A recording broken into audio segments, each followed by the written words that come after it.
Magandang umaga mga kapuso, mag-ingat po tayo dahil kabi-kabila ang sunog sa Metro Manila. Sa Quezon City, 4 na bahay ang nasunog sa barangay Sangandaan. At sa Maynila naman, natupok din ang bahagi ng isang residential building na katabi ng Fabella Hospital. Narito ang report ni Victoria Tulad.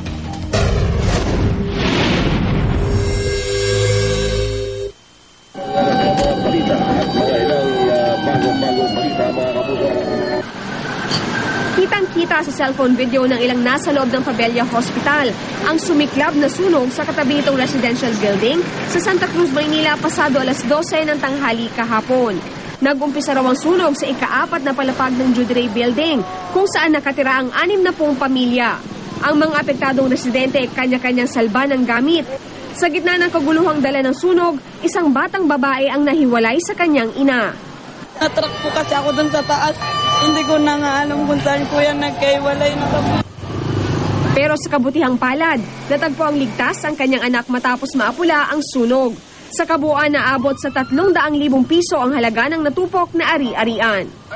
Nagsimula raw sa paglalaro ng mga bata ng posporo. Pero under validation pa rin yun. Pasado alas 7:30 naman kagabi nang maabo ang 4 na bahay sa GSIS Village sa barangay Sangandaan sa Quezon City. Hindi naman daw nahirapan ng mga bumbero kahit pa masikip ang kalsada. Kaya ganap nang naapula ang sunog mag-alas 8:30. Sa kabila nito, dismayado ang mga nasunugan na halos walang naisalba. Pagkakain namin dito sa lamesa, nakita lang ng anak ko, nagbabaga na to. So red ding yung ano niya, yung apoy niya. Tapos pagkakita ko sa taas, may apoy na pala. So hindi sobrang bilis pa ng pangyayari. Sa likod siya eh. Hindi ko lang alam kung, hindi kasi masabi kung dito sa kanila or sa likod po talaga eh. Base sa investigasyon, nagmula ang sunog sa kwarto ng isang tenant. Pero patuloy pa rin inaalam ang sanhi ng sunog. Anong may mga sabi? Electrical daw? Ay, wala. Hindi pwede kami ng ganyang electrical. Wala pa. Under investigation pa siya.